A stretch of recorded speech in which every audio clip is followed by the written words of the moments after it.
বিসমিল্লাহির রহমানির রহিম। প্রিয় দেশবাসী, শিশু, কিশোর কিশোরী, তরুণ তরুণী, ছাত্রছাত্রী, বয়স্ক, বৃদ্ধ, নারী পুরুষ সবাইকে আমার সালাম জানাচ্ছি। আসসালামু আলাইকুম। শুরুতেই আপনাদের সবাইকে জানাই পবিত্র ঈদুল আজহার শুভেচ্ছা। ঈদ মোবারক। প্রতি বছরই এই দিনটি আমাদের সামনে হাজির হয় ত্যাগের এক মহান দৃষ্টান্ত হয়ে। আমরা যদি কোরবানির মাহাত্ম্যকে ধারণ করে লোভ, স্বার্থপরতা, হিংসা বিদ্বেষ মুক্ত হয়ে সমাজ ও রাষ্ট্র বিনির্মাণে নিজেদের নিয়োজিত করতে না পারি, তাহলে কোরবানির ঈদ আনুষ্ঠানিকতা ছাড়া আর কিছুই নয়। আসুন এবছর কোরবানিকে সুন্দর, ত্যাগের মহিমায় মহিমান্বিত করে গরিব বান্ধব করে তোলে।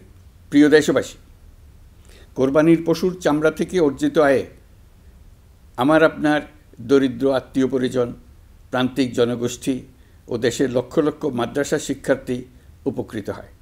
আমাদের গরিব স্বজন ও প্রতিবেশীরা তাদের হক যেন ঠিক ঠিক বুঝে পায়, সেদিকে আমাদের মনোযোগ দিতে হবে। তবেই এই উৎসবটি হয়ে উঠবে ধনী গরিব সকলেরই উৎসব।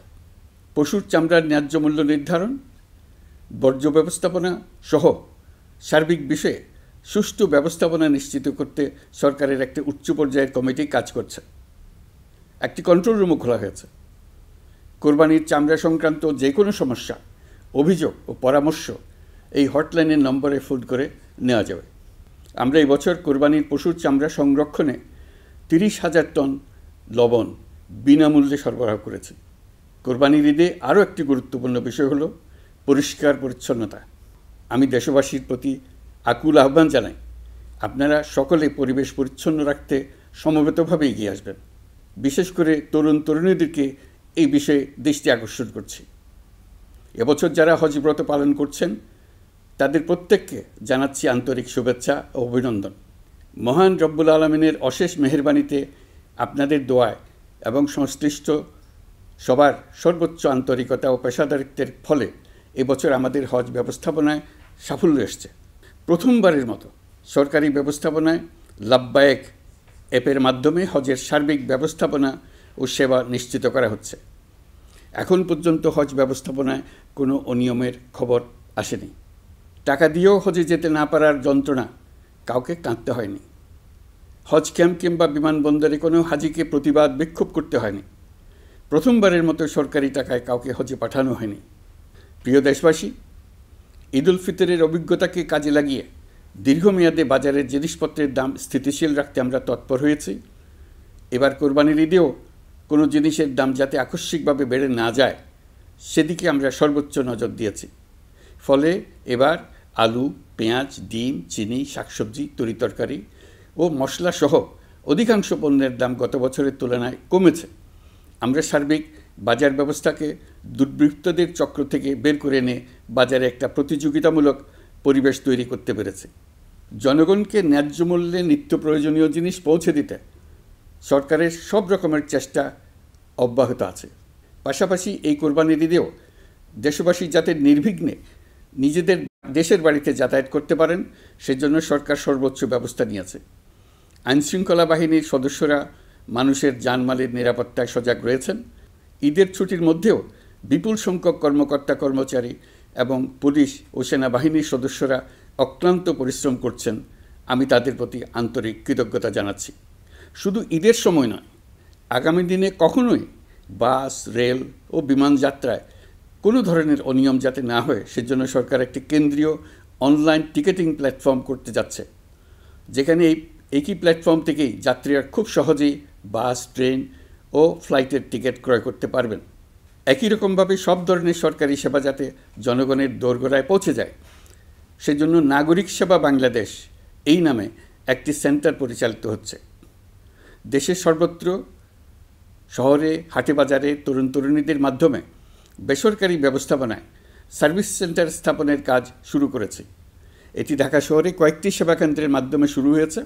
প্রশিক্ষণপ্রাপ্ত স্থানীয় তরুণ উদ্যোক্তারা নাগরিক সেবা কেন্দ্র থেকে সাধারণ নাগরিকদের এনআইডি, পাসপোর্ট, লাইসেন্স, পুলিশের কাছে জিডি করা, কর ফাইলিং করা সহ বিভিন্ন সরকারি ডিজিটাল সেবা দেবেন। এর ফলে দালাল চক্রের খপ্পর থেকে মুক্তি পাওয়া যাবে, নানা রকম হয়রানি ও ভোগান্তি কমবে বলে আমরা আশাবাদী। এই প্রজেক্ট শূন্য বাজেটে আমরা শুরু করেছি। দেশের বিদ্যমান অব্যবহৃত সম্পদ ব্যবহার করেই সামনে এগিয়ে চলা সম্ভব, এটাই আমরা বাস্তবে করে দেখার চেষ্টা করছি। আমাদের চেষ্টা হচ্ছে প্রতিটি মন্ত্রণালয় থেকে যতগুলি সেবা এর আওতায় আনা যায় সবগুলোকে নিয়ে আসা। আমরা চেষ্টা করছি যাতে শিশু জন্মগ্রহণ করা মাত্রই তার জন্ম সনদ পেয়ে যায়। ওটাই হবে তার নাগরিক স্বীকৃতি এবং রাষ্ট্র কর্তৃক তার দায়িত্ব গ্রহণের অঙ্গীকার। ওইখান থেকেই যাবতীয় সকল সনদ সে তার নাগরিক অধিকার হিসেবে ক্রমাগতভাবে সম্মানের সঙ্গে পেতে থাকবে। এক অফিস থেকে আরেক অফিসে তার দৌড়াতে হবে না, দালালের পেছনে মাসের পর মাস ঘুরতে হবে না। বিদেশ সফরে গেলে সেখানকার প্রবাসী বাংলাদেশিরা প্রায় আমাদেরকে সরকারি সেবা পেতে নানা রকম দুর্ভোগের কথা জানান। প্রবাসীদের জন্য বিদেশে তাদের নিজ নিজ শহরে আমরা বেসরকারি উদ্যোগে পরিচালিত নাগরিক সেবা কেন্দ্র স্থাপনের উদ্যোগ নিচ্ছি। সেখান থেকে তারা পাসপোর্ট নবায়ন, জাতীয় পরিচয়পত্র ইত্যাদি সংগ্রহ করতে পারবেন। এগুলো কঠিন কাজ, এগুলোকে কঠিন করা হয়েছে, কিন্তু এখন সরকারের অভ্যন্তরে সাহসী ও উদ্যোগী সিনিয়র সচিব এবং ডিজিদের সহযোগিতায় অন্তর্বর্তী সরকারের মেয়াদকালে আমরা এটা সমাপ্ত করতে বদ্ধপরিকর। প্রিয় দেশবাসী, আপনারা জানেন ঐতিহাসিক অভ্যুত্থানের পর এই সরকার যখন দায়িত্ব গ্রহণ করে তখন দেশের অর্থনৈতিক অবস্থা ছিল ভয়াবহ। ভয়ঙ্করভাবে যুদ্ধবিধ্বস্ত দেশের অর্থনীতিও এতটা খারাপ থাকে না যতটা খারাপ করে দিয়েছে 16 বছরের লাগামহীন লুটপাটতন্ত্র। আশার বিষয় হচ্ছে শুধু ব্যাংক নয়, প্রত্যেকটি আর্থিক প্রতিষ্ঠান এখন ঘুরে দাঁড়িয়েছে। জনগণের আমানত এখন নিরাপদ। অর্থনীতির অধিকাংশ সূচক ইতিবাচক ধারায় ফিরে এসছে। আমাদের অর্থনীতির ইতিবাচক ধারা বিদেশি বিনিয়োগকারীদেরকেও আকৃষ্ট করছে। বৈদেশিক মুদ্রার রিজার্ভ শূন্যে নেমে যাওয়ার ভয়ে পতিত সরকার বিদেশি ব্যবসায়ীদের আয় নিজ দেশে নিতে দিচ্ছিল না। আমরা সেটা নিরসন করেছি, বৈদেশিক মুদ্রার রিজার্ভকে ইতিবাচক অবস্থায় নিয়ে আসতে পেরেছি। এই অর্থ বছরে আমরা চেষ্টা করেছি এমন একটি বাজেট দিতে যা সত্যিকার অর্থে জনকল্যাণমুখী হয়। দেশের ইতিহাসে প্রথমবারের মতো একটি বাজেট তার আগের বছরের চেয়ে ছোট হয়েছে। প্রবৃত্তিকেন্দ্রিক ধারণা থেকে সরে এসে আমরা চেষ্টা করেছি সামগ্রিক উন্নয়নের ধারণায় জোর দিতে। এই বাজেট প্রথাগত ভৌত অবকাঠামো তৈরির খতিয়ান নয়। এই বাজেটে প্রাধান্য দেওয়া হয়েছে মানুষকে। নজরদারি বৃদ্ধির ফলে রপ্তানি আয় বেড়েছে। অর্থনীতির দুঃসময়ে আমাদের প্রবাসী ভাই বোনেরা রেমিটেন্স যোদ্ধা হিসেবে এগিয়ে এসছেন, যার ফলে রেমিটেন্স প্রবাহ উল্লেখযোগ্যভাবে বৃদ্ধি পেয়েছে। আমি জাতির পক্ষ থেকে সকল রেমিটেন্স যোদ্ধাকে কৃতজ্ঞতা জানাচ্ছি। স্বৈরাচারী সরকারের পতনের পর অর্থ পাচার রোধে কঠিন পদক্ষেপ নিয়েছে অন্তর্বর্তী সরকার। এছাড়া পুরনো আমদানির দায় পরিশোধ হওয়ায় বৈদেশিক মুদ্রার রিজার্ভের উপরও চাপও কমেছে। রাজস্ব আদায় বাড়ানোর জন্য পূর্ব ঘোষণা অনুযায়ী জাতীয় রাজস্ব বোর্ড NBR ভেঙে অর্থ মন্ত্রণালয়ের অধীনে রাজস্ব নীতি বিভাগ এবং রাজস্ব ব্যবস্থাপনা বিভাগ নামে দুটি স্বতন্ত্র বিভাগ প্রতিষ্ঠা করা হয়েছে। এটি একটি বড় কাঠামোগত সংস্কার।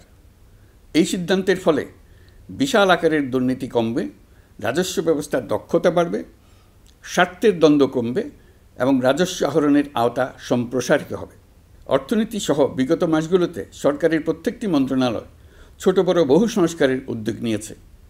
মোট 54টি মন্ত্রণালয়ে 1000-এরও উপরে সংস্কার ও উন্নয়ন সংক্রান্ত পদক্ষেপ নেওয়া হয়েছে। এর পাশাপাশি আমরা যে সংস্কার কমিশন করেছিলাম তাদের সুপারিশের মধ্য থেকে আশু করণীয় সুপারিশগুলো দ্রুত বাস্তবায়নের জন্য মন্ত্রণালয়গুলো কাজ করে যাচ্ছে। মে মাস পর্যন্ত বিভিন্ন সংস্কার কমিশন থেকে প্রাপ্ত সুপারিশের ভিত্তিতে 54টি মন্ত্রণালয়ে 129টি সুপারিশ বাস্তবায়ন করা হয়েছে। এই সকল সংস্কার কাজের মধ্যে কয়েকটি চুম্বক অংশ আজ আপনাদের সামনে তুলে ধরতে চাই। আইন ও বিচার বিভাগ মোট 33টি গুরুত্বপূর্ণ সুপারিশ ইতিমধ্যে বাস্তবায়ন করেছে। এর মধ্যে উল্লেখযোগ্য হল ইন্টারন্যাশনাল ক্রাইমস ট্রাইব্যুনাল অ্যাক্ট 1973 সংশোধন ও পুনর্গঠন করে আইনটি আন্তর্জাতিক মানের সাথে সামঞ্জস্যপূর্ণ করা।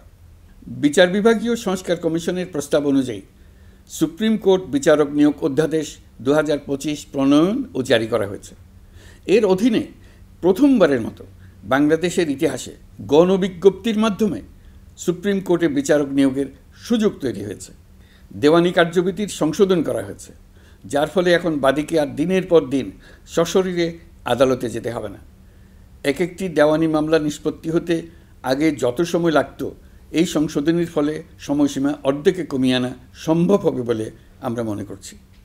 দেশের 1000-এর বেশি অবকাঠামো এবং প্রতিষ্ঠানের নাম পলাতক প্রধানমন্ত্রীর বাবা, মা, ভাই, বোন, আত্মীয় স্বজনের নামে প্রতিষ্ঠিত করা হয়েছিল।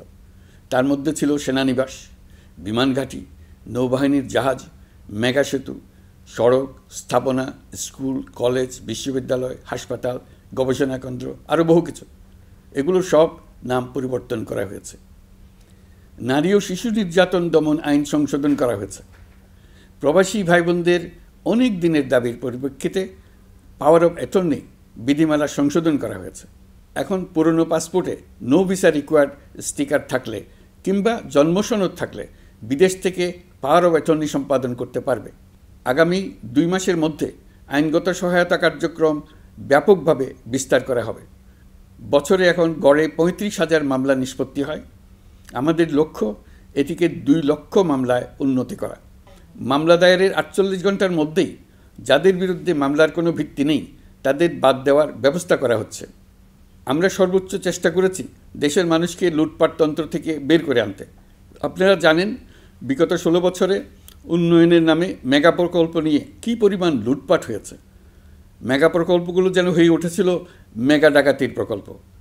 আমরা দায়িত্ব গ্রহণের পরপরই বিভিন্ন উন্নয়ন প্রকল্প পুনরায় মূল্যায়ন করে দেখেছি যে প্রায় সব প্রকল্পেই ভৌতিক ব্যয় ধরা হয়েছে।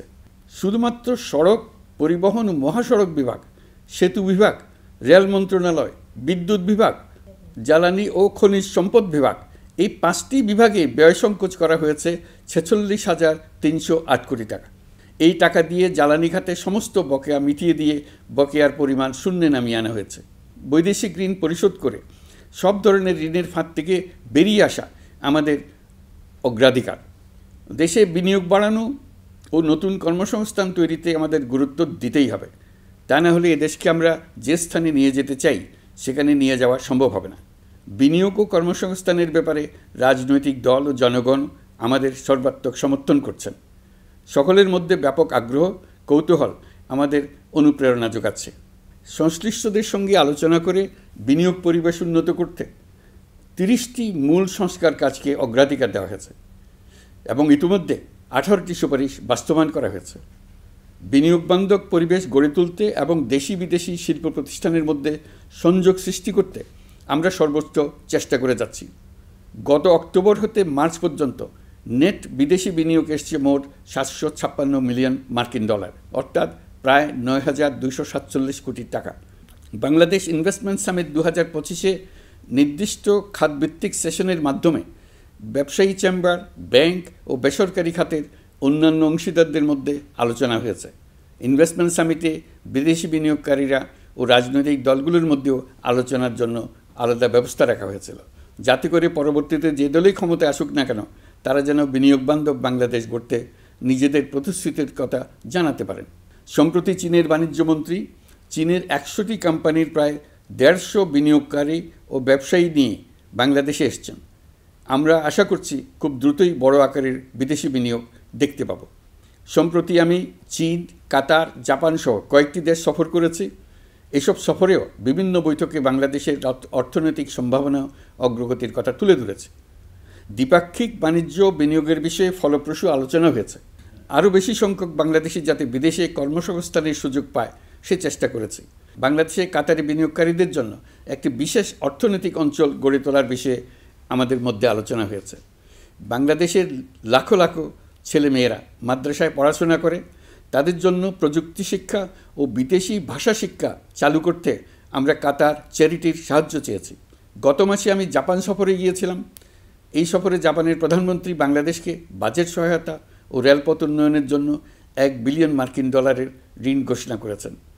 দ্বিপাক্ষিক 3টি চুক্তিপত্র বিনিময় হয়েছে। এই সফরে 2 দেশের মধ্যে অর্থনৈতিক বিনিয়োগ ও অন্যান্য সহযোগিতার ক্ষেত্রে 6টি সমঝোতা স্মারক অর্থাৎ MOU স্বাক্ষর হয়েছে। বাংলাদেশের কর্মশক্তির দক্ষতা বৃদ্ধি এবং জাপানে তাদের কর্মসংস্থান সহজতর করার লক্ষ্যে জাপানের সঙ্গে আমরা 2টি সমঝোতা স্মারকে স্বাক্ষর করেছি। জাপানের শ্রমিক সংকট রয়েছে, আমরা আগামী 5 বছরে জাপানে 1 লক্ষ কর্মী পাঠানোর চুক্তি সই করেছি। এর চাইতে আরও বেশি শ্রমিক ক্রমাগতভাবে পাঠানোর আয়োজন করে এসছে। প্রিয় দেশবাসী, 1971 সালে বাংলাদেশ স্বাধীন হওয়ার পর অর্থনৈতিকভাবে আমাদের যে উন্নতির শিখরে থাকার কথা ছিল, বিশ্বের কাছে মাথা উঁচু করে দাঁড়াবার কথা ছিল, সেই উচ্চতায় আমরা পৌঁছতে পারিনি। আমরা চাই বাংলাদেশ দক্ষিণ এশিয়ার অর্থনৈতিক প্রাণকেন্দ্র হিসেবে প্রতিষ্ঠিত হোক। এই কারণে বিনিয়োগ পরিষেবার উন্নয়নের পাশাপাশি বন্দরের সক্ষমতা বাড়াতে উদ্যোগ নিয়েছি। এটা করা সম্ভব না হলে দেশের কোটি কোটি মানুষের বেকারত্ব ঘুচবে না, অর্থনৈতিক সংকট রয়েই যাবে। চট্টগ্রাম বন্দর নিয়ে অনেকের মধ্যে কৌতূহল তৈরি হয়েছে। মাঝে মাঝে এমন কথাও শুনেছি যে এই বন্দর বিদেশিদেরকে নাকি দিয়ে দেওয়া হচ্ছে। আমি আগেও জানিয়েছি, চট্টগ্রাম বন্দর হলো বাংলাদেশের অর্থনীতির হৃৎপিণ্ড। বর্তমানে এই হৃৎপিণ্ড অতি দুর্বল। এখন যে অবস্থায় আছে সেই অবস্থায় তাকে রেখে দিলে আমাদের অর্থনীতিকে সামনে এগিয়ে নিয়ে যাওয়া সম্ভব হবে না। এই হৃৎপিণ্ডকে বড় করতে হবে, মজবুত করতে হবে, সুঠাম করতে হবে। তা করতে হলে বহু উদ্যোগ গ্রহণ করতে হবে, অভিজ্ঞদের সাহায্য লাগবে। আমরা যাদের সঙ্গে যোগাযোগ করেছি তারা বন্দর ব্যবস্থাপনায় বিশ্বের সেরা, সবচেয়ে অভিজ্ঞ। তারা ইউরোপ, কানাডা, অস্ট্রেলিয়া, চীন, দক্ষিণ কোরিয়া, ভারত, পাকিস্তান, তুরস্ক, মধ্যপ্রাচ্য ও আফ্রিকা সহ বিশ্বজুড়ে বন্দর পরিচালনা করে। তাদের কাজ বন্দর ব্যবস্থাপনা। আমাদের লক্ষ্য হলো বন্দর ব্যবস্থাপনার কাজ যত তাড়াতাড়ি সম্ভব তাদের কাছ থেকে শিখে নাও। আমি গ্যারান্টি দিয়ে বলতে পারি, যদি 31 সালের মধ্যে আমরা বন্দরের কাজ শিখে ফেলি, এর পরবর্তী 5 বছরে অর্থাৎ 36 সালের মধ্যে পৃথিবীর যত দেশে যত বন্দর এই কোম্পানিগুলো চালায় তাদের বহু বন্দর এই বাংলাদেশিরাই পরিচালনা করবে। আপনারা যে বন্দরেই পা দেবেন দেখবেন সেখানে বাংলাদেশিরা আছেন। বহু লোকের কর্মসংস্থান হবে, বহু লোকের উপরে ওঠার সুযোগ হবে। তাদের নিজেদের প্রয়োজনেই তারা আমাদের চাকরি দেবে। আগে যে কোনো জাহাজে চড়লে দেখতাম জাহাজের নাবিক চট্টগ্রামের কিংবা সিলেটের। বন্দরের কাজ একবার শিখে নিতে পারলে ভবিষ্যতে আমরা যে বন্দরে যাব না কেন দেখব সেখানে চট্টগ্রাম, নোয়াখালী, সিলেট আর বরিশালের লোক, বাংলাদেশের লোক। আমাদের বন্দর যদি আধুনিক হয় তা শুধু বাংলাদেশের অর্থনীতিতেই ভূমিকা রাখবে না, বরং আমরা নেপাল, ভুটান সহ পার্শ্ববর্তী সকল দেশের অর্থনীতিতে ইতিবাচক ভূমিকা রাখতে সক্ষম হব। এই বন্দরই হবে অঞ্চলের অর্থনীতির সমৃদ্ধির চাবিকাঠি। কুমিরা থেকে টেকনাফ পর্যন্ত নানা বন্দরের কর্মচাঞ্চল্যে সমগ্র উপকূল অঞ্চল দক্ষিণ এশিয়ার একটি গুরুত্বপূর্ণ অর্থনৈতিক প্রাণকেন্দ্র হিসেবে প্রতিষ্ঠিত হবে। এই পুরো অঞ্চলে অনেকগুলো শিল্পাঞ্চল গড়ে উঠবে শুধু সমুদ্রের সান্নিধ্য এবং তার ব্যবহারের দক্ষতার কারণে। তার সঙ্গে গড়ে উঠবে আরেকটি নতুন শিল্প, আধুনিক পদ্ধতিতে সমুদ্রে মাছ পালন, আহরণ ও প্রক্রিয়াজাতকরণের শিল্প। এটি আরেকটি নতুন জগৎ সৃষ্টি করবে। এই ব্যাপারে আমরা আমাদের বন্ধু দেশগুলোর সঙ্গে আলোচনা শুরু করেছি এবং তারা উৎসাহ সহকারে সাড়া দিয়েছেন। বন্দর ব্যবস্থাপনার জন্য আমরা যাদেরকে আনছি তারা পৃথিবীর যেসব দেশে কাজ করে সেসব কোনো দেশেরই সার্বভৌমত্ব, জাতীয় নিরাপত্তা হুমকির মুখে পড়েনি। আমি দেশবাসীর প্রতি আহ্বান জানাই, আপনারা নিজেদেরকে ভিত্তিহীন বিরোধিতা এবং অপপ্রচারের শিকার হতে দেবেন না। অন্তর্বর্তীকালীন সরকারের বন্দর ব্যবস্থাপনার উদ্যোগে আপনাদের দৃঢ় সমর্থন অব্যাহত রাখুন। যারা বিরোধিতা করছে তাদের প্রতিহত করুন। আপনারা জানেন আমাদের দেশে এখন 12 লক্ষ রোহিঙ্গা বসবাস করছে। প্রায় 1 লাখ রোহিঙ্গা এসছে 2023 সাল থেকে 2024 সালের সেপ্টেম্বর সময়কালে, যখন রাখাইন রাজ্যে ব্যাপক যুদ্ধাবস্থা বিরাজ করছিল। সেখানে চলমান সংঘাত ও মানবিক পরিস্থিতির কারণে এখনও অনেকে আসতে চেষ্টা করছেন। রোহিঙ্গাদের বাংলাদেশে আসা বন্ধ করতে এবং যারা ইতিমধ্যে বাংলাদেশে অবস্থান করছেন তাদের প্রত্যাবাসনের জন্য আমরা উদ্যোগ নিয়েছি। আমরা যখন দায়িত্ব গ্রহণ করেছিলাম তখন রোহিঙ্গা ইস্যুটিকে প্রায় মৃত অবস্থায় পেয়েছিলাম। আন্তর্জাতিক এজেন্ডা থেকে ইস্যুটি ঝরে পড়েছিল। সেই অবস্থা থেকে আমরা ইস্যুটিকে বিশ্ববাসীর দৃষ্টির সম্মুখভাবে নিয়ে আসতে পেরেছি। আমি গত বছর সেপ্টেম্বর মাসে জাতিসংঘ সাধারণ পরিষদে রোহিঙ্গা বিষয়ক একটি আন্তর্জাতিক সম্মেলন অনুষ্ঠানের আহ্বান জানিয়েছিলাম। আপনারা জেনে খুশি হবেন, জাতিসংঘের সকল সদস্য রাষ্ট্র এই বিষয়ে একমত হয়েছেন এবং তারা একটি উচ্চ পর্যায়ের আন্তর্জাতিক সম্মেলন আয়োজনের সিদ্ধান্ত নিয়েছে। এই বছর সেপ্টেম্বর মাসে যুক্তরাষ্ট্রের নিউ ইয়র্কে এই সম্মেলনটি অনুষ্ঠিত হবে। একই সাথে রোহিঙ্গাদের প্রত্যাবাসনের জন্য আমরা আন্তর্জাতিক জনমত গঠন করতে পেরেছি। গত মার্চ মাসে বাংলাদেশ সফরে এসে জাতিসংঘের মহাসচিব অ্যান্তোনিও গুতেরেস পরিষ্কারভাবে ঘোষণা করেছেন যে মিয়ানমারে প্রত্যাবাসনই রোহিঙ্গা সমস্যার একমাত্র সমাধান। প্রত্যাবাসনের বিষয়ে আরেকটি বড় অগ্রগতি হচ্ছে মিয়ানমার সরকার কর্তৃক প্রত্যাবাসনযোগ্য রোহিঙ্গাদের সর্বপ্রথম তালিকা ঘোষণা। গত এপ্রিল মাসে ব্যাংককে বিমস্টেক সম্মেলনের সাইডলাইনে আলোচনার সময় মিয়ানমার সরকার প্রথমবারের মতো 1,80,000 রোহিঙ্গা প্রত্যাবাসনযোগ্য বলে ঘোষণা করেছে। রোহিঙ্গাদের প্রত্যাবাসনে ও আমাদের সীমান্তের নিরাপত্তা নিশ্চিত করতে মিয়ানমারের সরকার সহ সেখানকার বিদ্রোহী গোষ্ঠীর সাথে আনুষ্ঠানিক ও অনানুষ্ঠানিক যোগাযোগ রাখা হচ্ছে। আমরা যত দেশেই সফর করেছি সব দেশেই রোহিঙ্গা সংকট মোকাবেলায় রাষ্ট্রীয় নেতা ও সরকারের প্রতিনিধিদের সঙ্গে আলোচনা করেছি, তাদের সহযোগিতা চেয়েছে। তারা ইতিবাচকভাবে আমাদের আহ্বানে সাড়া দিয়েছেন।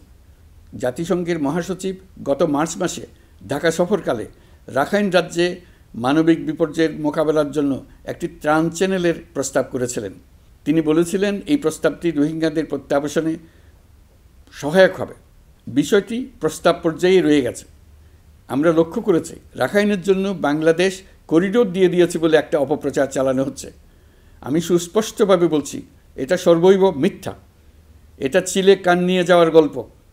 যারা অসত্য কল্পকাহিনী বানিয়ে বাংলাদেশের মানুষকে ক্রমাগত বিভ্রান্ত করে অশান্তি সৃষ্টিতে নিয়োজিত, এটা তাদেরই শিল্পকর্ম।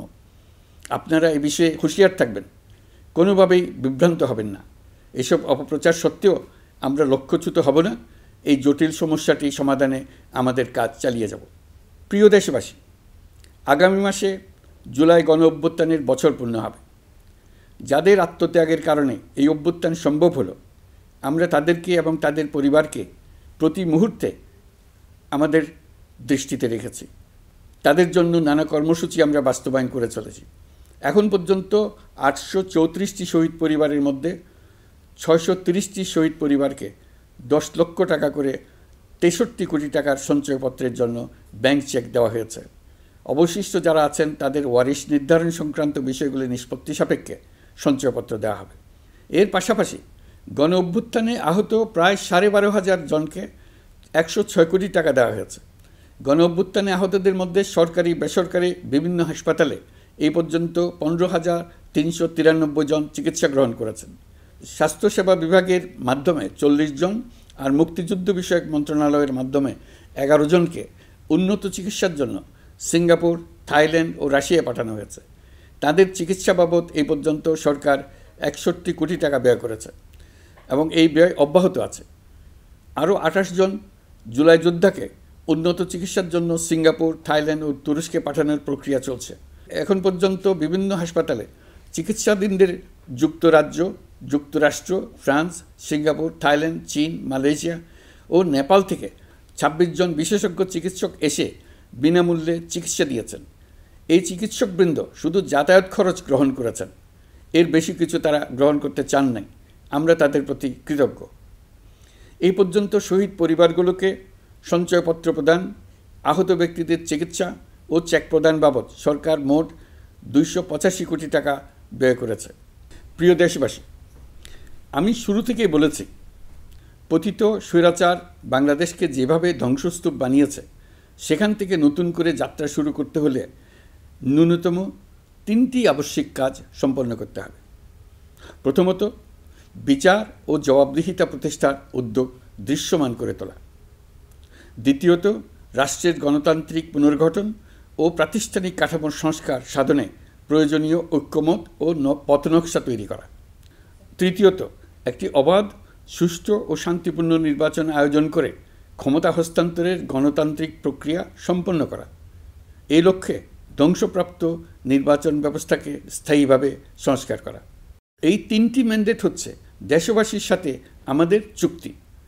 24-এর শহীদের রক্তে ভেজা এই চুক্তি আপনাদের সার্বিক সমর্থন, আস্থা ও সহযোগিতা নিয়ে এবং পতিত শক্তি ও তার দোসরদের সৃষ্ট সকল বাধা বিপত্তিকে পরাভূত করে আমরা সম্মিলিতভাবে বাস্তবায়ন করতে সক্ষম হব বলে আমার দৃঢ় বিশ্বাস। গত বছর জুলাই আগস্ট মাসে সংঘটিত হত্যাযজ্ঞ সহ বিগত 16 বছরের গুম খুন নির্যাতনের সত্য উদ্ঘাটন এবং আর্থিক খাতের সীমাহীন দুর্নীতি, অনিয়ম ও অপরাধের বিচার প্রক্রিয়া আমরা শুরু করেছি। মানবতা বিরোধী অপরাধের বিচারের জন্য আন্তর্জাতিক অপরাধ ট্রাইব্যুনাল গঠনের পর প্রসিকিউশন টিম গঠন ও তদন্ত কর্মকর্তা নিয়োগের পাশাপাশি বিচারিক কার্যক্রম পরিচালনা প্রক্রিয়াধীন ছিল। যত দ্রুত সম্ভব বিচার কাজ শুরুর ব্যাপারে আমরা আশাবাদী ছিলাম। আপনারা জানেন, জুলাইয়ে সংঘটিত হত্যাযজ্ঞের বিচার ইতিমধ্যে শুরু হয়ে গেছে। বিচার কাজ যেন দ্রুত গতিতে সম্পন্ন হয় সেজন্য সরকারের পক্ষ থেকে যত রকম সহযোগিতা প্রয়োজন আমরা তা দিচ্ছি। বিচারের জন্য আন্তর্জাতিক অপরাধ ট্রাইব্যুনালের এজলাস কক্ষ ডিজিটাল প্রযুক্তিতে সমৃদ্ধ করা হয়েছে। ইতিহাসে প্রথমবারের মতো কোনো বিচার পর্ব আদালতের অনুমতিক্রমে সরাসরি কিংবা রেকর্ডকৃত পদ্ধতিতে গণমাধ্যমে প্রচারিত হচ্ছে। আমরা বিশ্বাস করি এতে করে বিচার বিভাগের প্রতি মানুষের আস্থা বাড়বে, বিচার নিয়ে অপপ্রচার বন্ধ হবে। প্রসিকিউশন বলছে, বিগত সরকার পতনের পর তাদের আজ্ঞাবহ ব্যক্তিরা বিভিন্ন গুরুত্বপূর্ণ সাক্ষ্য প্রমাণ বিনষ্ট করার চেষ্টা করেছে। থানা, হাসপাতাল সহ গুরুত্বপূর্ণ স্থানের দলিলপত্র পুড়িয়ে বা লুকিয়ে নষ্ট করার চেষ্টা করা হয়েছে। বিভিন্ন অপরাধমূলক স্থাপনার আকার, আকৃতি, দেয়াল ইত্যাদি ভেঙে এবং বিকৃত করে প্রমাণ লুকানোর চেষ্টা করা হয়েছে। বিভিন্ন ডিজিটাল এভিডেন্স যেমন ভিডিও, অডিও, ইন্টারনেট ডেটা যেগুলো ডিলিট বা ধ্বংস করার চেষ্টা করা হয়েছে, তদন্ত কর্মকর্তারা সর্বাধুনিক প্রযুক্তি ব্যবহার করে সেগুলো রিকভার এবং রেস্টোর করার কাজ করছেন। এই কাজে আমরা দেশবাসীর কাছেও সহযোগিতা কামনা করছি। স্বৈরাচারী সরকারের আমলে গত 16 বছরে রাজনৈতিক ভিন্নমত দমনের জন্য বিপুল সংখ্যক মানুষকে গুম করা হয়েছিল। এই মানুষগুলোকে এমন সব বন্দিশালায় আটকে রাখা হয়েছিল যাদের কোনোটির আয়তন ছিল মাত্র 3 ফিট বাই 3 ফিট। গুমের ঘটনা তদন্ত ও এই ভয়াবহ অপরাধের সঙ্গে যারা জড়িত তাদের বিচারের জন্য একটি স্বাধীন গুম সংক্রান্ত কমিশন নিরলসভাবে কাজ করে যাচ্ছে। তারা গুমের এমন রোমহর্ষক ঘটনা আবিষ্কার করেছে যা নিষ্ঠুরতার চূড়ান্ত সীমা ছাড়িয়ে গেছে। মানুষকে পেট কেটে সিমেন্টের বস্তা ঢুকিয়ে নদীতে ডুবিয়ে দেওয়া হতো, ইঞ্জেকশন দিয়ে অজ্ঞান করে জ্বলন্ত ইটভাটায় নিক্ষেপ করা হতো, ট্রেন ও গাড়ির নিচে ছুঁড়ে ফেলা হতো। কমিশন এখন পর্যন্ত 2টি অন্তর্বর্তীকালীন প্রতিবেদন জমা দিয়েছে। তারা এখনও প্রতিনিয়ত নতুন অভিযোগ পাচ্ছে। ইতিমধ্যে গুমের তদন্ত কার্যক্রমের জন্য ঢাকা শহরের 3টি, চাঁপাইনবাবগঞ্জ ও বগুড়া জেলায় 3টি গুমের কেন্দ্র পরিদর্শন ও সাক্ষ্য গ্রহণ করা হয়েছে। তদন্ত কাজে মানুষের সম্পৃক্ততা বাড়াতে বিশ্ববিদ্যালয়, মাদ্রাসা পর্যায়ে গণশুনানি গ্রহণ করা হয়েছে। মোট 8 শতাধিক শিক্ষার্থী, শিক্ষক, সাধারণ মানুষ গণশুনানিতে অংশ নিয়েছেন। গুম সংক্রান্ত বেশ কিছু অভিযোগ ইতিমধ্যে আন্তর্জাতিক অপরাধ ট্রাইব্যুনালের তদন্ত সংস্থার কাছে জমা হয়েছে। এছাড়াও এই সংক্রান্ত একটা আইন প্রণয়নের কাজ প্রায় শেষ পর্যায়ে আছে। অল্প কিছুদিনের মধ্যেই এটি চূড়ান্ত হবে বলে আশা করছি। গত 16 বছর ধরে এদেশের প্রতিটি স্তরে অপরাধ, অনিয়ম, দুর্নীতির ভাইরাস ছড়িয়ে পড়েছিল। এই রোগাক্রান্ত রাষ্ট্র ব্যবস্থাকে রোগমুক্ত করে জনগণের কল্যাণমুখী করতে হলে আমাদের রাজনৈতিক দলগুলোর সক্রিয় অংশগ্রহণ জরুরি। আমরা দায়িত্ব নেবার পর থেকেই রাজনৈতিক দলগুলোর সাথে নিয়মিত যোগাযোগ রেখেছি। বিভিন্ন ইস্যুতে রাজনৈতিক নেতাদের সঙ্গে আলাদা এবং একত্রিতভাবে বৈঠক করেছি। সর্বশেষ গত মাসের শেষ সপ্তাহেও বিভিন্ন রাজনৈতিক দলের নেতৃবৃন্দের সঙ্গে আমি বৈঠক করেছি এবং চলতি সপ্তাহে জাতীয় ঐক্যমত কমিশনের 2য় পর্বের আলোচনা শুরু করেছি। সরকার পরিচালনায় তারা তাদের গুরুত্বপূর্ণ মতামত তুলে ধরেছেন। রাজনৈতিক দলগুলো শুরু থেকে আমাদের সাথে সহযোগিতা করে আসছেন এবং সবসময় তারা সহযোগিতা অব্যাহত রাখার প্রতিশ্রুতি দিয়েছেন। প্রিয় দেশবাসী, আপনাদের নিশ্চয় মনে আছে জুলাই গণঅভ্যুত্থানের নেতৃত্ব অংশ নেওয়া শিক্ষার্থীরা একটি জুলাই ঘোষণাপত্র দেওয়ার কথা জানিয়েছিল। তারা আমাকেও সেখানে আমন্ত্রণ জানায়। আমি বলেছিলাম দেশের সকল রাজনৈতিক ব্যক্তিবর্গ, নাগরিক সমাজের প্রতিনিধি সহ অন্যদের সঙ্গে নিয়ে সকলে মিলে এই ঘোষণাপত্র দেওয়া ভালো হবে। এর পাশাপাশি আগামী জুলাই মাসেই সকল রাজনৈতিক দলের ঐকমত্যের ভিত্তিতে একটি জুলাই সনদ প্রস্তুত করে আমরা জাতির সামনে উপস্থাপন করতে পারব বলে আশা করছি। এই জুলাই সনদ হলো একটি প্রতিশ্রুতি, একটি জনকল্যাণমুখী রাষ্ট্র নির্মাণের জন্য সংস্কার কমিশন যে প্রস্তাবগুলো দিয়েছে সেগুলোর মধ্য থেকে রাজনৈতিক দলগুলো যে কয়টিতে একমত হয়েছে তার তালিকা থাকবে এই সনদে। জুলাই সনদে স্বাক্ষর করে তারা জাতির কাছে সেগুলো বাস্তবায়নের অঙ্গীকার করবে। জুলাই সনদ অনুযায়ী আশু করণীয় সংস্কার কাজগুলো আমরা বাস্তবায়ন করতে প্রতিজ্ঞাবদ্ধ। বাকি অংশের বেশ কিছু কাজও আমরা শুরু করে যেতে চাই। আশা করি অবশিষ্ট অংশ পরবর্তীতে নির্বাচিত সরকারের মাধ্যমে বাস্তবায়ন অব্যাহত থাকবে।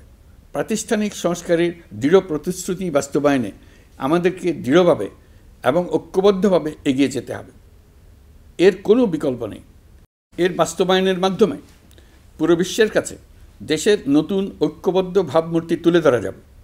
বিশ্বব্যাপী সবার কাছে জাতি হিসেবে বাংলাদেশের শক্তি সম্পর্কে স্পষ্ট ধারণা তৈরি হবে। ঐকমত্য কমিশন গঠন করা আমাদের একটি দুঃসাহসিক উদ্যোগ ছিল। অন্য কোনো দেশে এমন কোনো নজির নেই। এর মাধ্যমে আমরা জাতি হিসেবে রাজনৈতিক গভীরতার সন্ধান পেয়েছি। রাজনৈতিক ঐক্যে পৌঁছার জন্য ঐকমত্য কমিশনের সঙ্গে সকল দলের দলগত প্রস্তুতি, ঘণ্টার পর ঘণ্টা কমিশনের সঙ্গে ঐকান্তিক আলোচনা, জাতীয় লাইভ টেলিভিশনের সামনে সকল দলের ঐকমত্যে পৌঁছার একান্ত প্রয়াস আমাদের রাজনৈতিক ইতিহাসে স্মরণীয় হয়ে থাকবে। এই কমিশনের চেয়ারম্যান হিসেবে আমি সকল রাজনৈতিক দলের কাছে তাদের সীমাহীন ধৈর্য এবং কমিশনের প্রতি তাদের সহযোগিতা এবং সৌজন্য প্রকাশের জন্য জাতির পক্ষ থেকে ধন্যবাদ জানাচ্ছি। আশা করি আমাদের অসমাপ্ত কাজ সমাপ্ত করে শিগগিরই পূর্ণাঙ্গ জুলাই সনদ তৈরি করে জাতির জন্য একটা নতুন পথ নির্দেশনা রেখে যেতে পারব।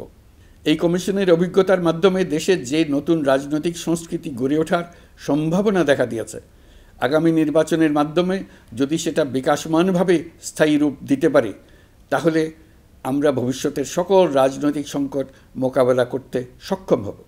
সকল প্রস্তুতি সমাপ্ত করে দেশের সকল মানুষের, কিশোর কিশোরী, তরুণ তরুণী, ছাত্রছাত্রী, কৃষক, জেলে, গৃহিণী, দিনমজুর, শ্রমিক, ব্যবসায়ী, পেশাজীবী, শিল্পী সবাই মিলে চেষ্টা করে একটা সুন্দর নিখুঁত নির্বাচন আয়োজন করে নতুন বাংলাদেশের দৃঢ় ভিত্তি রচনা করব।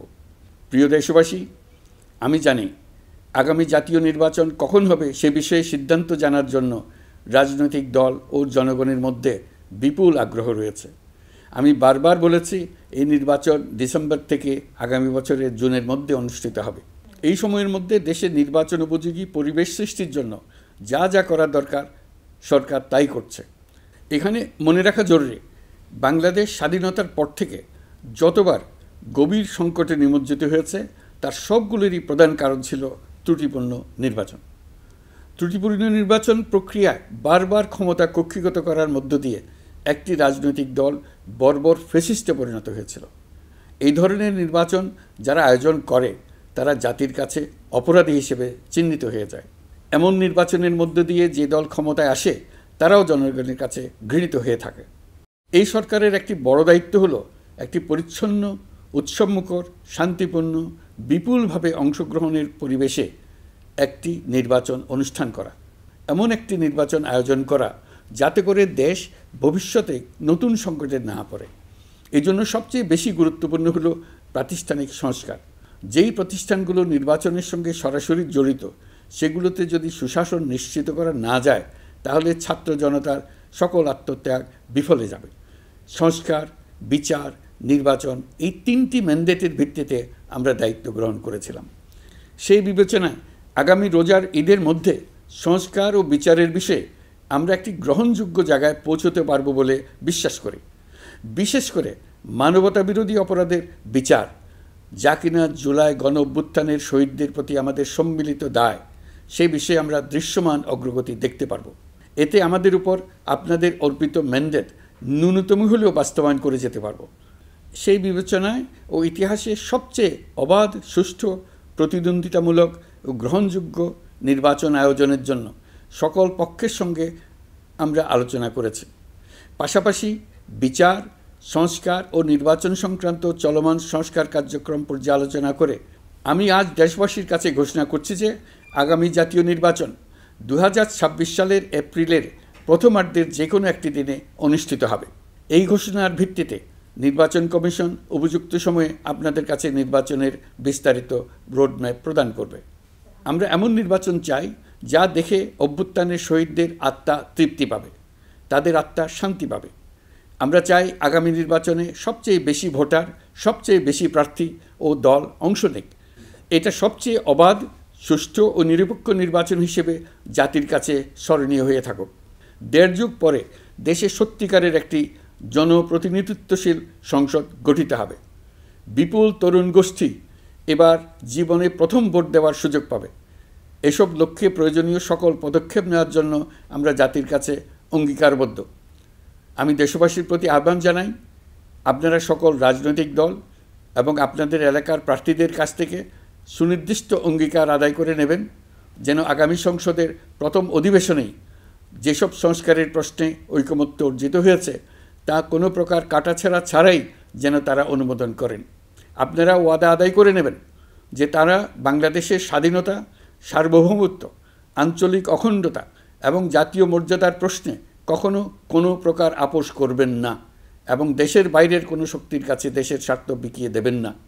আপনারা তাদের কাছে সুনির্দিষ্ট প্রতিশ্রুতি আদায় করে নেবেন এই মর্মে যে তারা কখনোই কোনো অবস্থাতেই আপনাদের গণতান্ত্রিক অধিকার ও মানবিক মর্যাদার ক্ষুণ্ণ করবেন না। আপনারা তাদের কাছে অঙ্গীকার আদায় করে নেবেন যে তারা সম্পূর্ণ সততা ও স্বচ্ছতার সাথে দেশ পরিচালনা করবেন এবং সকল প্রকার দুর্নীতি, দলীয়করণ, টেন্ডারবাজি, সিন্ডিকেটবাজি, চাঁদাবাজি, সন্ত্রাসী কর্মকাণ্ড ইত্যাদি গণবিরোধী কাজ থেকে নিজেদেরকে সম্পূর্ণভাবে মুক্ত রাখবেন।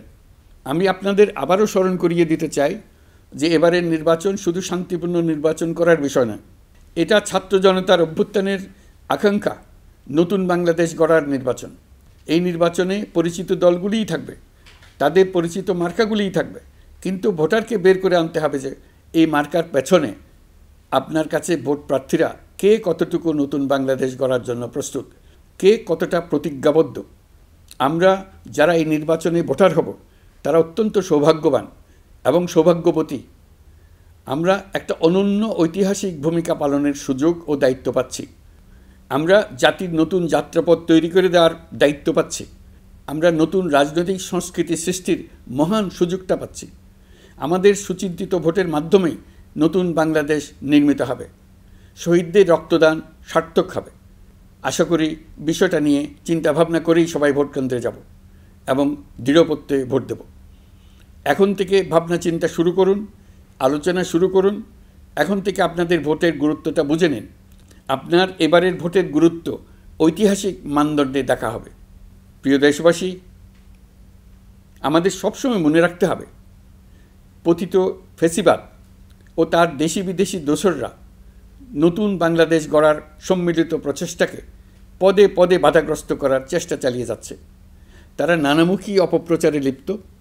তারা সবসময় চাইবে জুলাই অভ্যুত্থানের মাধ্যমে তৈরি হওয়া জাতীয় ঐক্যের শক্তিকে পরাভূত করতে, গণতান্ত্রিক আকাঙ্ক্ষা বাস্তবায়নের প্রচেষ্টাকে লাইনচ্যুত করতে এবং বাংলাদেশকে পুনরায় করায়ত্ত করতে। আমি আগেও বলেছি, আজ আবারও বলছি, আমরা একটা যুদ্ধ অবস্থায় আছি। এখন আমাদের একতাবদ্ধ থাকতে হবে যে কোনো মূল্যে। পরাজিত শক্তি এবং তাদের সহযোগীরা ওত পেতে বসে আছে আমাদের ছোবল মারার জন্য, আমাদের অগ্রযাত্রাকে রুখে দেওয়ার জন্য। আমরা তাদের কিছুতেই এই সুযোগ দেব না। আসুন আমরা আমাদের সম্মিলিত প্রচেষ্টায় প্রিয় মাতৃভূমির স্বাধীনতা, সার্বভৌমত্ব, আঞ্চলিক অখণ্ডতা ও জাতীয় মর্যাদার বিরুদ্ধে যে কোনো আঘাত প্রতিহত করার উদ্দেশ্যে প্রতিরোধের ঐক্যবদ্ধ সুদৃঢ় প্রাচীর গড়ে তুলি। প্রিয় দেশবাসী, সবাইকে আবার ঈদের শুভেচ্ছা ও সালাম জানাচ্ছি। মহান আল্লাহ আমাদের সহায় হন। আল্লাহ হাফেজ।